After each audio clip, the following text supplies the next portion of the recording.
Welcome to Booked, the bookstore education podcast brought to you by the American Booksellers Association. In this episode, we're tuning into a session from the ABA archive with our Winter Institute 2020 keynote with Raffaelli, author of the report Reinventing Retail, the novel resurgence of independent bookstores.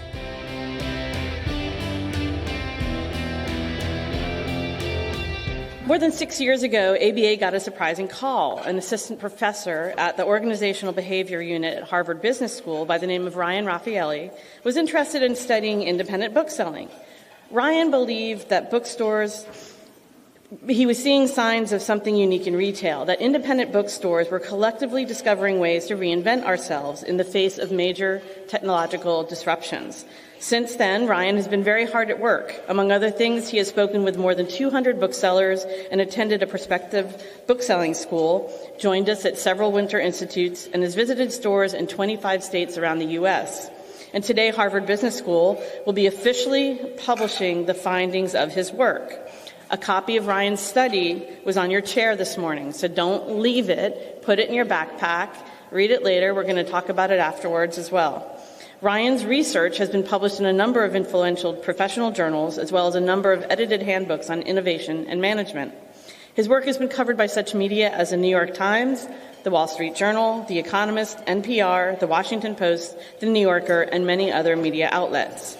Ryan's work sheds a remarkable light on our businesses, and ABA couldn't be more pleased to welcome him today. Ryan Raffaelli.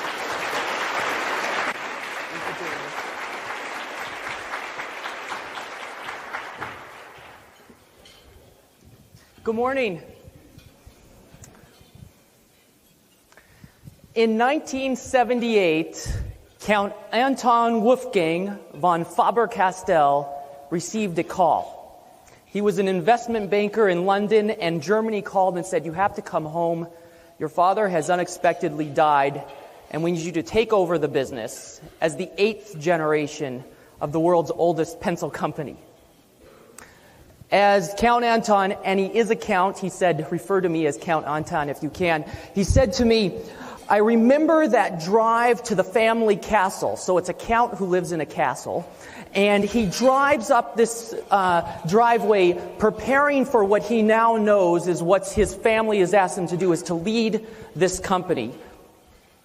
And he looks up at this 25-meter tower and has memories of his father and his grandfather and his great-grandfather, because this tower is where they would throw pencils from the top into the courtyard for quality control measures to see if the pencils would hold.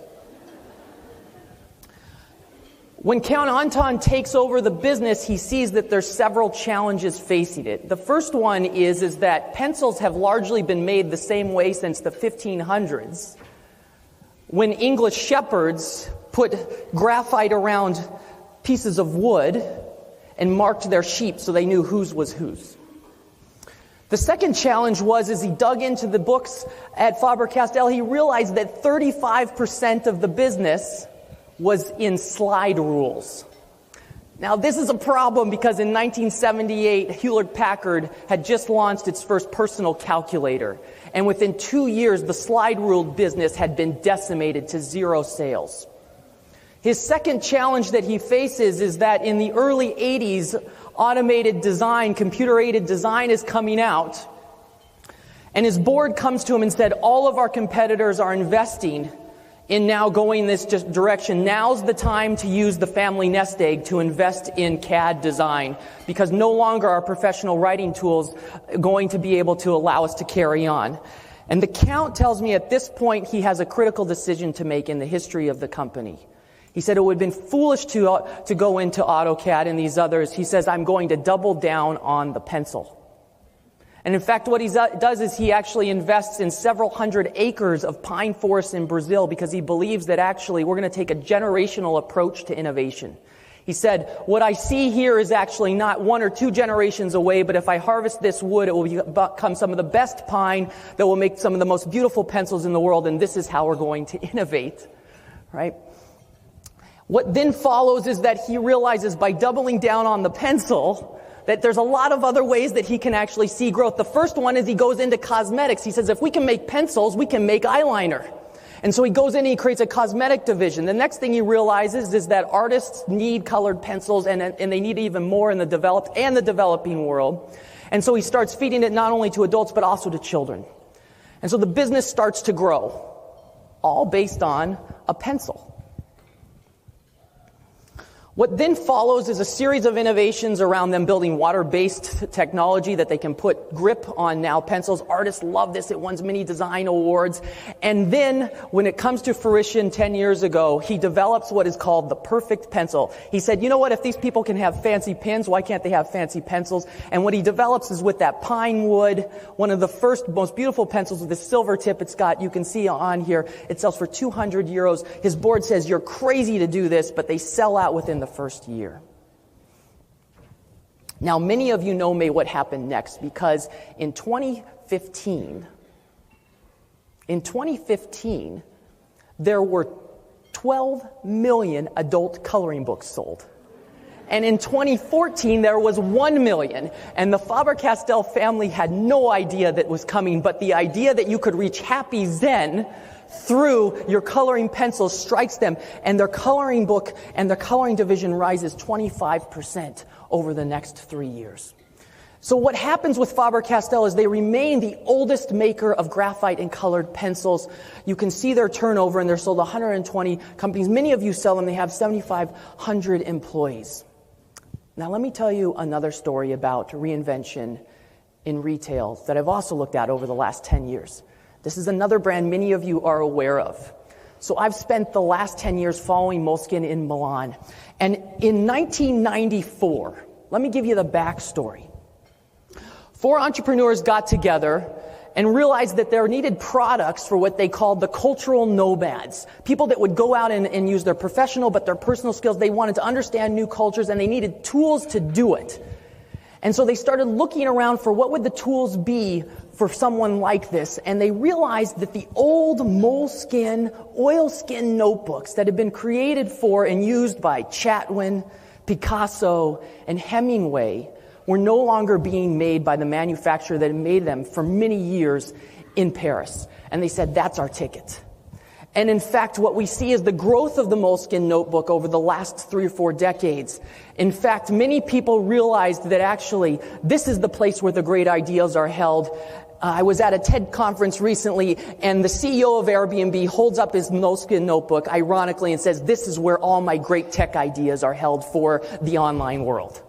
Right? Because Moleskine really realized early on that rather than selling in stationery stores, they would sell in bookstores as the book yet to be written. Right? This was a key initial ingredient in terms of how do they think about growing this.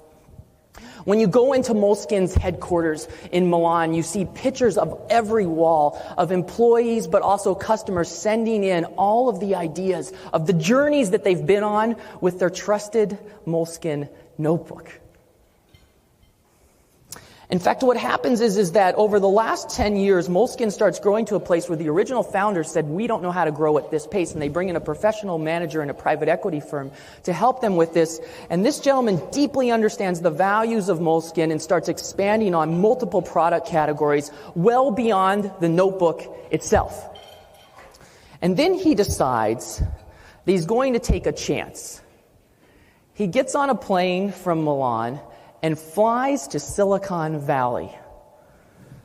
And he starts meeting with CEOs whose sole intent was to kill the written paper note-taking process. He said, I'm going to meet with the people that are designing new apps that we can use for our computers and our phones, and we can store our notes in the cloud. We no longer need the idea of writing in paper. And he shows up at Evernote, the cloud-based solution. And when I was there, I asked the CEO, Phil Ibben, why did you take this meeting with Moleskine? And he said, because I'm sitting in my executive meetings and I'm looking around, we're Evernote, and people are writing down their notes in Moleskine notebooks. And so he takes this meeting, and they decide to do a partnership, and they start with, they say, we're going to declare a truce on paper. And they hold this press conference, and from this, They develop a series of products that now many of you may know allow you to take notes in your Moleskine notebooks, but then automatically gets transferred into the cloud through the Evernote technology cloud platform. And Moleskine goes on now, in many cases, to be in partnering with companies that were meant to kill it. And so the fact is they start building out a new set of technologies that allow you to write with a Moleskine pen, and now it gets transferred into the cloud.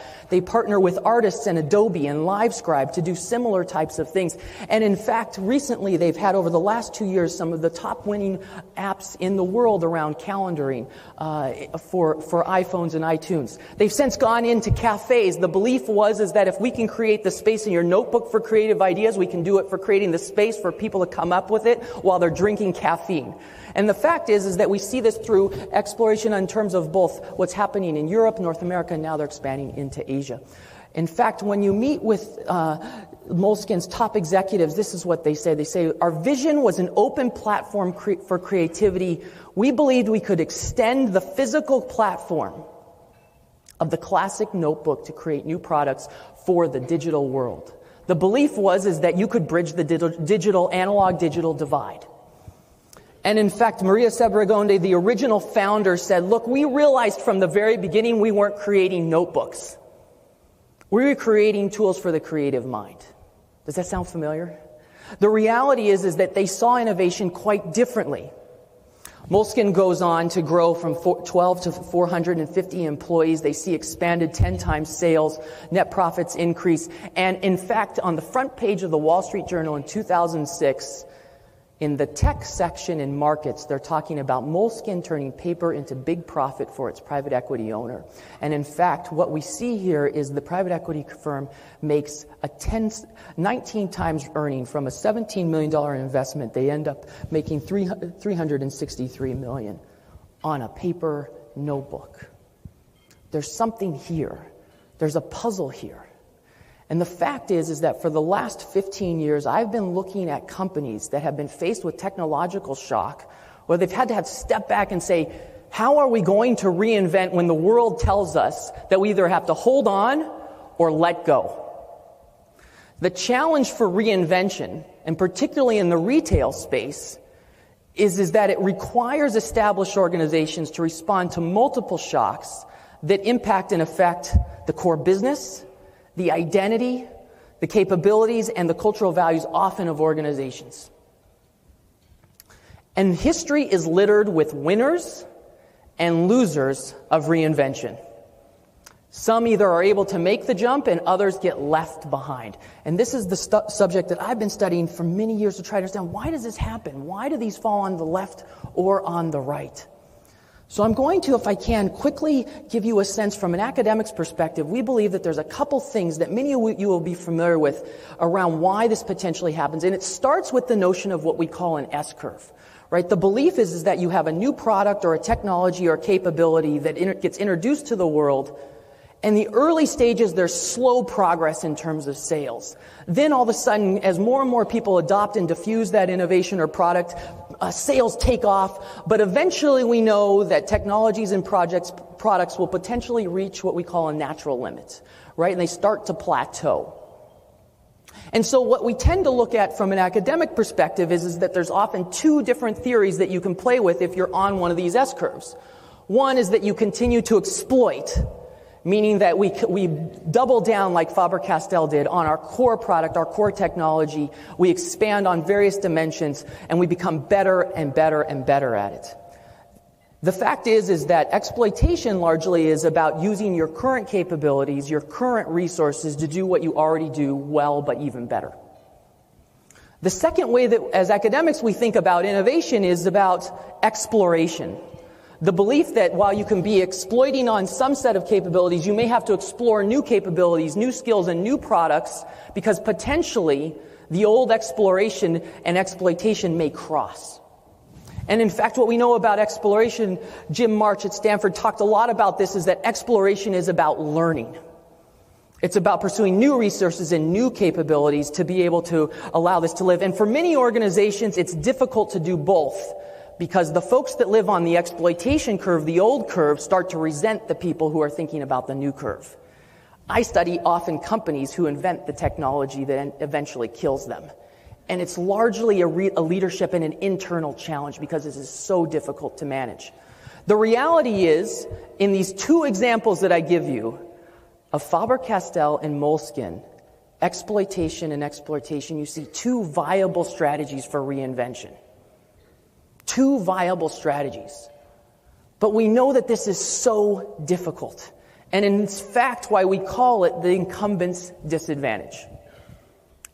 Incumbents have a lot of advantages when they come to markets. These are the established players, the people and the organizations who have been around for a long time. But they also have a disadvantage because often your past success can turn on you and become one of your biggest liabilities for your future success to innovate and grow.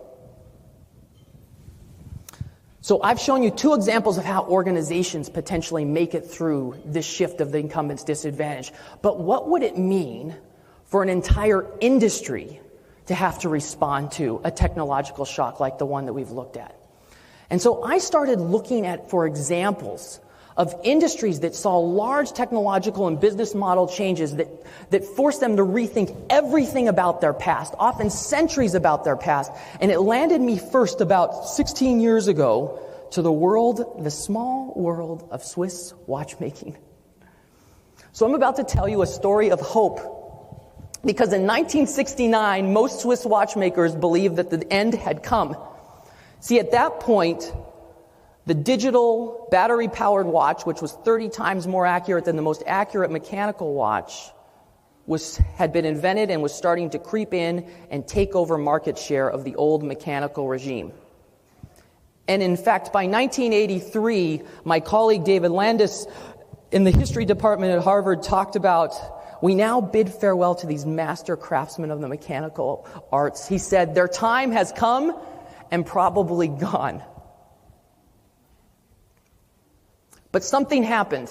So the predicted path of a technology when it faces a technological shock is that business drops. And this is exactly what happens with our orange line here. You see mechanical drops and the quartz battery-powered watch begins to take over. And the predicted path for most technologies or business models goes something like this. First of all, you have this legacy technology swan song. And what most academics would predict is that things will deteriorate and the market served for the old technology will be small and have no growth. And what we see in the Swiss watchmaking industry is a growth almost threefold, and it's led largely by mechanical watches. This got me interested. Why is this happening? Because it's breaking the rules. The next thing that you see as part of this swan song is most academics would believe that only one or two firms will be strong enough to survive the storm and be left behind. And in fact, in Switzerland, you see now almost 650 companies making mechanical watches. And the third thing that comes when a legacy technology is facing one of these shocks is that prices will collapse, and you see a 10-fold increase in mechanical watches over the last 40 years.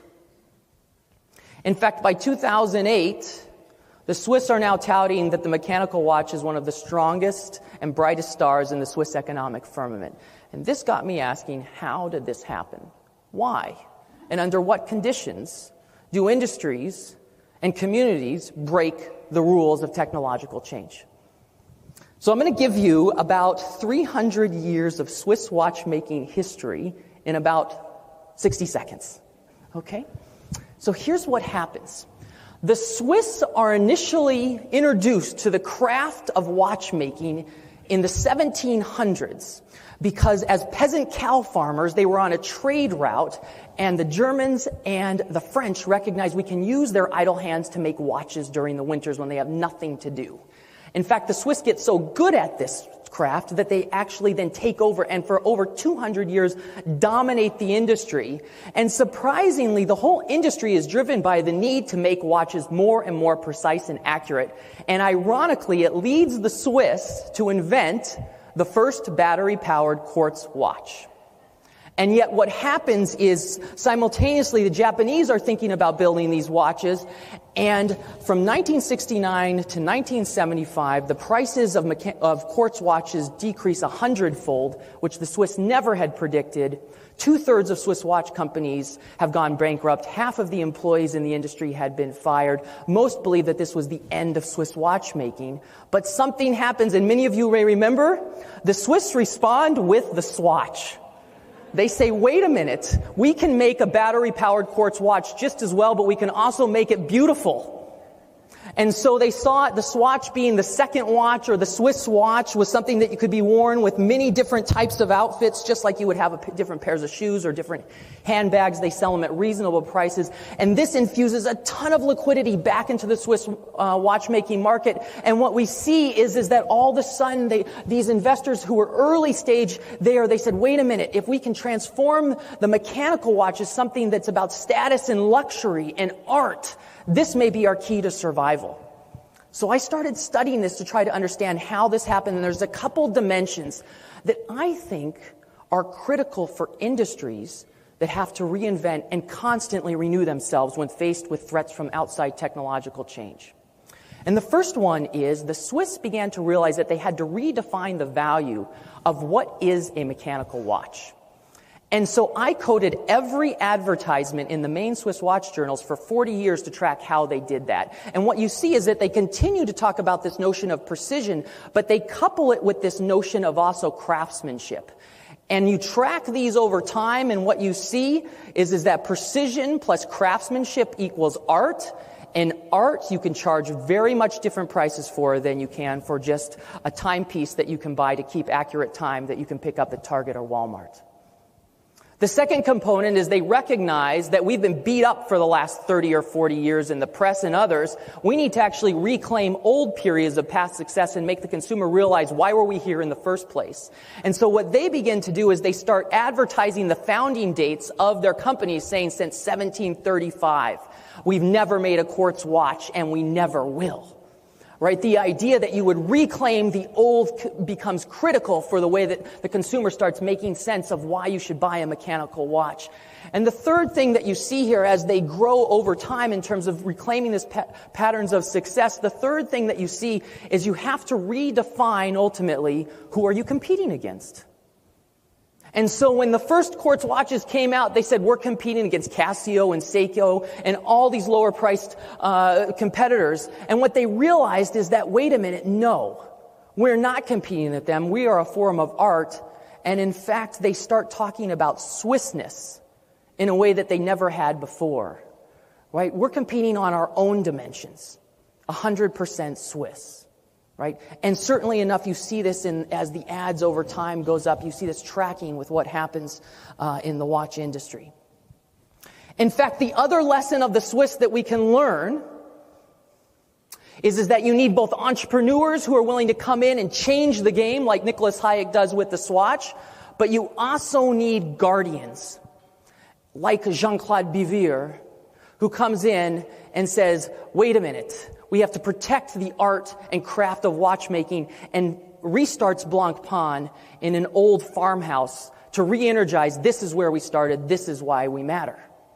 And in many industries that I study, I realize that you have either entrepreneurs or guardians, but what makes successful industries respond to technological shock is when you allow both to coexist in the same place at the same time to have the conversation together, because the entrepreneurs push you and the guardians protect you.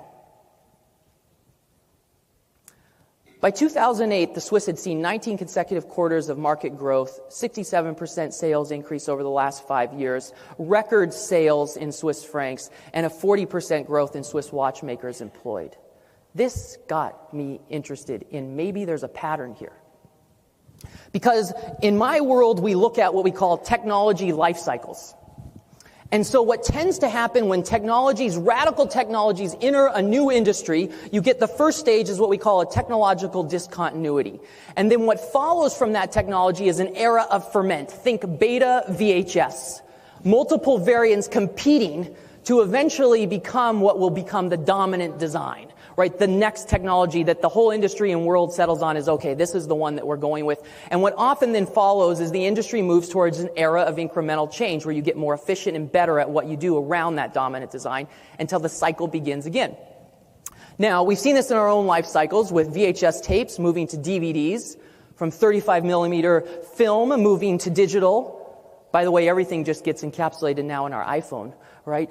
And you see this with mechanical watches potentially being displaced by courts. This was the threat. And so the question I've been asking is that if you have owned the dominant design for decades or centuries and become masters at it, well, how do you respond to the new ones that come up if you're the incumbent? So the initial response that I see is for many industries and organizations is to race against it. In fact, history shows us when steamboats first came out, sailing ship manufacturers just started adding more sails, as many as 25, 30 sails. Faber-Castell, when the initial calculators came out, started putting calculators in their slide rules. It's a racing strategy, and what we know about this process is it's a period of what I call false hope, because it's almost impossible to race against the new dominant design on their terms. And so what I've been looking at is the strategies for managing these aging technologies and processes when you know that you own the old dominant design and now the world's changing around you. And there's largely 3 different ways that this can happen. The first one is you retire it. So I think we're all glad that dial-up modems are gone, right? Plugging in. Let them go.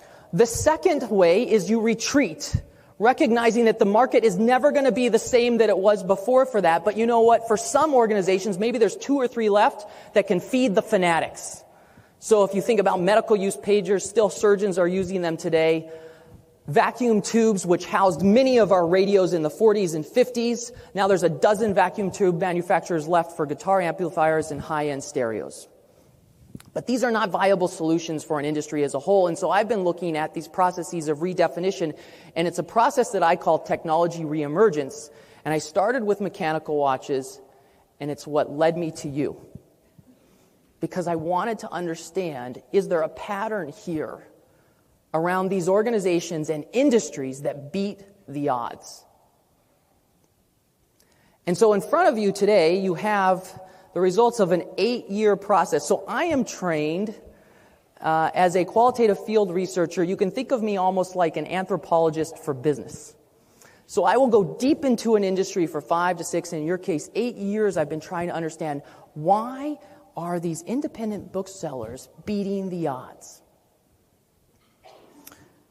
In 1990, this will be no news to you, but the New York Times wrote, "The closing of the independent store, which has remained almost defiantly old-fashioned, with its scuffed floors, yellow-tone lighting, and narrow, cluttered aisles, is not unexpected."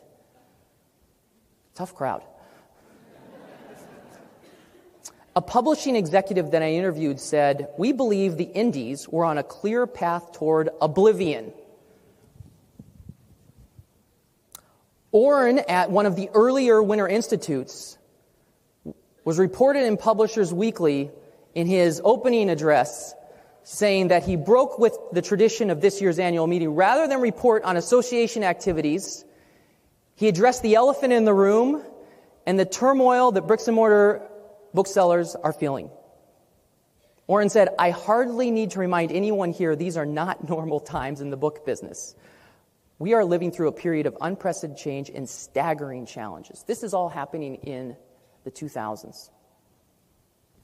For many industries that I study, this becomes a crossroads moment where you either go left or right, and when you look back, you realize that a series of decisions that can make that either put you on the left or the right-hand side of our winners and losers chart that I showed you earlier. And I started tracking from 2010 on the indie resurgence, and I said, I have to know why. I have to know why. And sure enough, what we see from the low in 2009, from 2010 to 2018, there's been almost a 50% growth in the numbers. We've seen sales in certain areas go up. Numbers of new members have gone up. This all piqued my interest even more. In fact, at Winter Institute, I was sitting in the back of the room in February of 2015. Orrin readdressed the crowd and says, "It's a great time for indie bookstores. Bigger is not always better." He said, "We've shown it's possible to both change and adapt." So here's what I call my catalog of competitors. And it is textbook on resilience that you, in my mind, exemplify. So for many of you, this is going to be personal because you lived through all of this timeline. The first that I see is mall chains. in the 1980s, opening many one a week in malls at the rise of the mall. What follows is then the rise of the big box revolution, the superstore. What then follows is in 1995, you have a new channel of Amazon.com. And for many industries, this would be enough. But in 2007, you have the rise of also now a new technology on top of the new channels. Potentially, the printed book is at threat with the ebook. ABA membership reaches its all-time low 2 years after the first ebooks come out, and yet we see this resurgence that happens afterwards. And so if we think about resilience, this room, in my mind, represents it. And it's why you have so much, I believe, to teach other local retailers about how to make it through, because in my mind, no one's been through more than you. So here's how I approached this. I looked at this through several different data sources. So with my team, we started to analyze and download every article that was written in the New York Times, the Wall Street Journal, USA Today, and AP, and as well as Publishers Weekly, ABA newsletters, and all of your industry programs, and we coded all of them. This was thousands of articles that we coded anytime mentioning independent bookstore. Try to understand over the last 40 years what happened. The next thing for me is I started getting out in the field to say, why does this happen the way that it does? And so I started doing field interviews with many of you that gave me your time and your devotion and your passion. And you said, look, let me give you the secret sauce. I then started holding focus groups around the country. I then started collecting geographic data where I was coding through geospatial technology the number of bookstores in the U.S. and also comparing it to local pharmacies, toy stores, and hardware stores to look for patterns. And then I started observing, having attended now been in 26 different states, physically showing up in bookstores, trying to make sense of the fact that everyone looks so different, yet they all seem to be working on a similar value code. Why does this happen? How does it happen? And then obviously it was very generous. The Positive Associates said, please come, you can take one of our classes. And so I'm sitting in the back of the room and I'm watching the next generation of booksellers potentially being trained on these are the practices that we hold dear. So here's what I've found.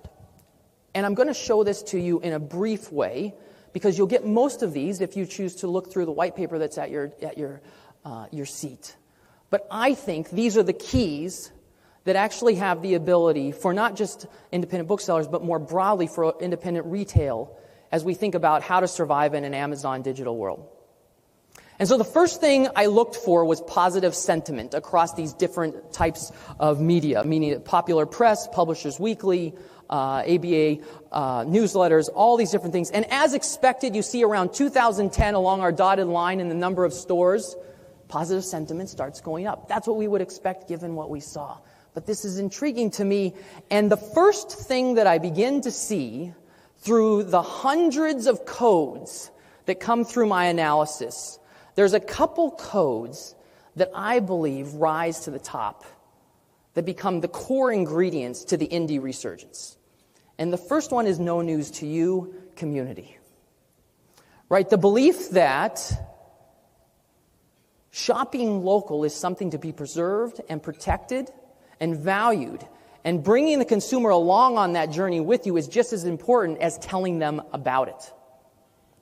In fact, what I see when I start coding Publishers Weekly, particularly, you see right along the path of around 2010, as indie stores start rising, you also see the mentions of community also start rising as well, in the way in which it gets espoused and communicated to others in the outside world. It's not to say that it wasn't important from the very beginning, because it was. But here, it's about redefining the value for the consumer, and this is one of the things, just like the Swiss, I believe you've been able to do, is reify and reaffirm the importance of community. And there's a couple things to me as an outsider that I've found is interesting about this. One, you didn't think of it as something that had to happen within the store, but you saw it as a movement. And two, it also was connected to, when I tell others about you, I say one of the things that they're most adept at is actually allowing community to happen through social media, where it goes beyond the store, where you're having the conversation beyond and it brings them in. And the idea of community can be through multiple platforms, multiple channels, whether it be in the store, but also through social media. This is actually surprising for many people I talk to about you. So this notion of community is the cornerstone, as you well know. In fact, the other thing that I see in the way in which the ABA begins to shift the messaging is also fascinating to me. Because during the big box revolution, much of it was about activism, the idea of fair pricing, making sure that everybody gets a fair shot with publishers.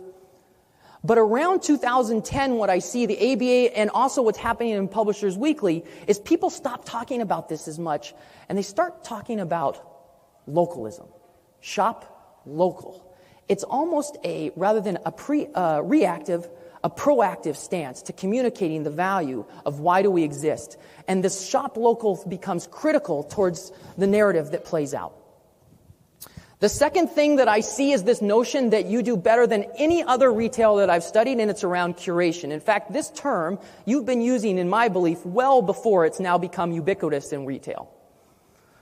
The idea that you could carefully select and guide customers to the perfect book, to the one that they can't find on the New York Times bestseller list. I have had the privilege of watching booksellers hand sell across this country, and it is an art. To watch somebody's eyes light up as an outsider, this is nothing new to you, but for me to watch this, it's pure gold for corporate retailers that they can't seem to replicate. It's my belief that this is actually one of the things that helps you compete with the algorithms that miss the human connection. And in fact, sure enough, as the number of stores start increasing, I start seeing the mentions of curation take off as well. And in fact, what you see here is, I think, some of the key ingredients to this is that the deep relationship that you have with authors needs to be protected, as you know, because it is a source of competitive advantage. Because they come to you because they got their start with you, and they value and they appreciate you. Some of the booksellers that I also spoke to when I said, tell me about the process of curation, they would say, as a bookseller, I think about it, but I'm actually a literary entrepreneur. And in some ways, many of this is it's an identity shift that holds on to the old, but it also looks at the idea that you can actually create value by helping consumers make sense of the hidden gems, the unsung heroes in the industry, the new and up-and-coming authors that allow you to be an entrepreneur in your stores, that help them see, this is why I come, because I can't find this on an online platform. The third dimension that I see is this notion of convening. You have been able to exchange ideas and create places for conversation that become the cornerstone of communities. It goes back to the early belief, as a sociologist and economist by training, I love the fact that I can come to Winter Institute and meet Ray Oldenburg, right, the founder of the Third Place. The fact that this community has understood and embraced that, the belief that these third places are actually the core to the way in which communities thrive and survive. And sure enough, what you see is this tightly correlated pattern around the number of stores increasing and the mentions in the way that the consumer is exposed to the reasons why convening is important. The unique events, the unique ways that you bring people in. In fact, I see the bookstore as in ways going back to the age-old watering hole. This is nothing new to you. But in today's world, what I see with executives and with my students is there's digital fatigue. And we're doing everything we can to get out of that world. And you make that happen. It's an escape. In fact, the CEO of Netflix says his biggest competitor right now is sleep. But for you, your biggest competitor is Netflix, because you got to get them off their couch and into your store. And so redefining the competitive set may look quite different depending on where you sit in terms of people's discretionary time. The last key ingredient to this is this engagement that you have that is exemplified here in this room. Very rarely do I go to industries where people come together and share all of their best practices. The fact that this happens is a credit to both the ABA, but in my mind also the regional associations that allow people to come together and share these ideas. But it also allows you to double down on these are the core values, this is the identity we care about. And in fact, in a world of independent retail, often that's the thing that creates the cohesion that allows you to go back and remain highly differential and distinct. But there's a value system that sits on top of all of it that any independent bookstore can look to the other and say, I'm in this for the same reason. And that's a very unique component that when I look at corporate retail, they don't yet have and may never have, because of the fact that you're able to convene in this way, in this sort of conversation. And in fact, we've coded every event that you've had at Winter Institutes over the last 15 years, and two things happened. One, you meet more often, and two, you talk about more things. But this is important because the fact that you're meeting more with each other and you're being willing to diversify in what you're talking about is actually one of the mechanisms of regeneration. There's another factor that I think differentiates you from some of the other forms of local retail, like travel agents and potentially music stores, that have seen significant hits over the last 30 years, and that is the e-book never really took off like we thought it would. And the fact is that people preserve and protect that printed book is actually so critical. And you are guardians of that, of passing that book to the next generation, that printed book. I know my students retain and learn more when they handwrite and read from print. And our research shows that that's true. So I believe there's a model for other local retailers that's potentially housed in this room. And the first one is that it starts with a process of experimentation of old and new practices. And that's what's happening in each of your stores that I've visited. And then what happens is that those practices, they get attached to a distinct identity around shopping local that the consumer says, yes, I want a little bit of that. I want in on that, because that reifies to me who I am and what I stand for. And there's a value system that I believe in when I walk into that store. But it doesn't stop there, because then what happens is you have mechanisms in place in this industry where the ideas get shared through industry conferences like this, and then because of that, those practices get diffused back into bookstores, and potentially new bookstores enter with now those best practices as their template as they start opening and regenerating in their own local communities. And it's my belief that these processes have been core to the regeneration process that's happened over the last 10 years in this sector. But there are challenges and recommendations that I will make. It is not news to anyone in this room that margins are thin. It is critical to maintain living wages, and rising rents keep going up. And in the white paper, I explain how certain of your colleagues have thought about trying to address these challenges. But my recommendations around these three dimensions, what I call these three seeds of community, curation, and convening, first is that how are you communicating the value of the community for the next 10 years? So there's one thing about saying we got to shop local, but what does that look like in the next 10 years? That's the big question for this industry that I'll pose. From a curation perspective, I encourage you to think about how much are you competing experience on quality or price and inventory. And there's a trade-off depending on the different products that you have, but I see this as a critical trade-off that you have to continue to start thinking about. And from a convening standpoint, the question is how will you continue to bridge both the physical and the digital worlds as technologies continue to evolve and change over time, but still hold on to the core, the old watering hole that is the store itself. There are other two challenges that I have to address with this room because I've seen the data. And that is that strong industries are often built on the idea that they share and contribute to the data that helps you make sense of how well is the industry doing as a whole. And because of that, they're able to diffuse practices and trends around that data. See, one of the hidden things about the Swiss watch industry is that for 50 years they were run as a cartel system. And what this allowed the Swiss to do is they carefully tracked for every different brand how well each brand was doing because of the cartel. Now, we know that these are inefficient markets, but what it gave them is high visibility as a community of watchmakers into the trends that they were facing and responding to. You have to complete your abacus surveys. Yeah. The response rates on your abacus surveys are abysmal. And if you don't solve for that and start contributing to that, you will be at one of the greatest risks for the next trend of the way that corporate retailers start thinking about how to compete with you. Because it's only as a community that you start understanding where's the trends coming, where are the threats coming from, that we can begin to help think about, okay, the Northeast is thinking about it this way, it's coming to the Southwest. And the abacus, in my mind, is one of your core competitive tools that you have to think about using.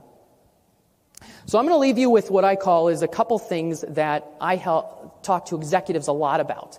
And I think it's an important dimension that I want you to consider as a community here. The difference between an industry that's measured by performance versus what I call an industry that's being measured its success by its health. Performance is what an organization does to deliver improved financial results. Health is the organization or the industry's ability to renew itself. So there's a couple things. One, I think it's terrific that the number of stores have increased almost 50% in the last 10 years. But that is a performance measure. It is not a health measure. Because you cannot underestimate the margins, the profitability, and turnover that vary significantly in this industry. And being honest with yourselves about the fact that while you've seen this period of growth in terms of numbers, it may not be an indicator of health. And I think that's your next challenge for the next 10 years. The second thing is that a performance metric is, do we adopt new practice? A health measure is, do we adopt those practices and then measure their impact with data? That's the next shift. And the third one is, do I retain employees or do I see them as committed? Now, to me, this is one of the secret ingredients of the indie resurgence. In all of the industries that I have studied, I have never met more committed employees who have a passion for the work that they do because they see it as a calling. I don't need to tell you this.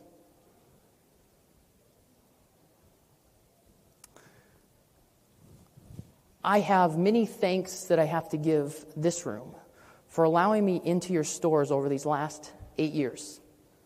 For many of you, it all started with one bookseller, potentially as a child, who handed you that book that opened up your world, just like it did for me as a child. For me, it was my Aunt Robin Caperton, who this year celebrates her 40th year as an independent bookseller, starting at McCabe & Company, then going to Book Soup with Allison, and now is the book buyer at Laguna Beach Books. And my Aunt Robin handed me that first book as a child, and every holiday and birthday, another book came in the mail that had been hand-selected for me. And over the last 8 years, what I realized is that there are thousands of Auntie Robins around this country doing the exact same thing for the next generation of readers and people who care deeply about investing in their communities. It's your secret sauce.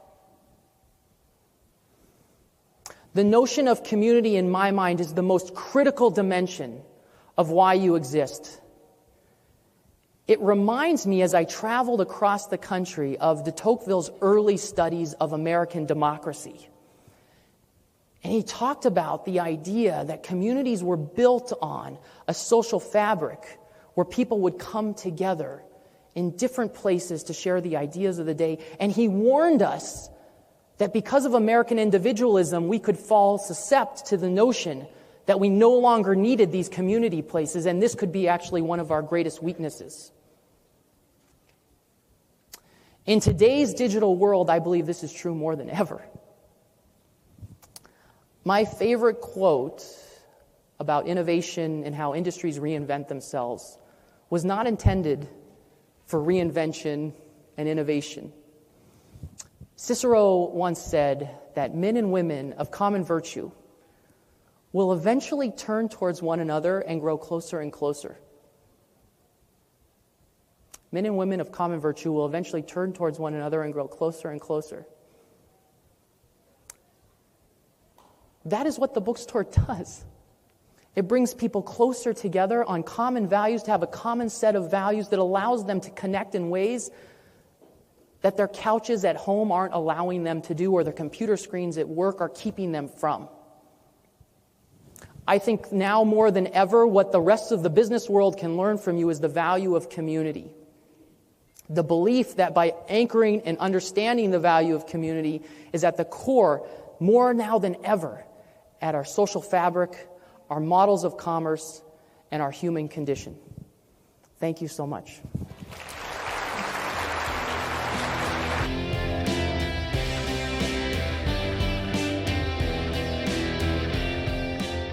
Thank you for listening to Booked, the Bookstore Education Podcast brought to you by the American Booksellers Association. Don't forget to subscribe to the show on your favorite podcast app. Additional educational resources can always be found on the ABA website at www.bookweb.org. Happy reading!